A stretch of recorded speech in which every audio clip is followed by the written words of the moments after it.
up with your webcam constantly turning off on Windows 11 or 10, we have got your back with a quick and easy solution. In this video, we will guide you through the steps to troubleshoot and fix the issue of your webcam spontaneously powering down.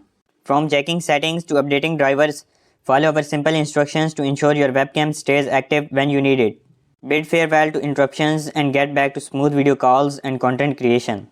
Step 1. Ensure the webcam is securely connected to the computer. Step 2. Update webcam drivers through the device manager.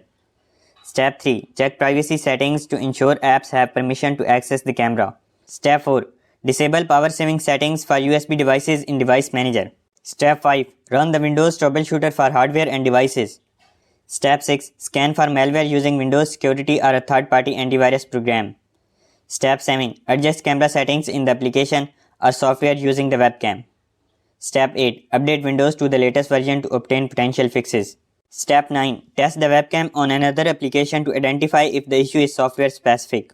Step 10. If the problem persists, consider contacting the device manufacturers for support or replacing the webcam.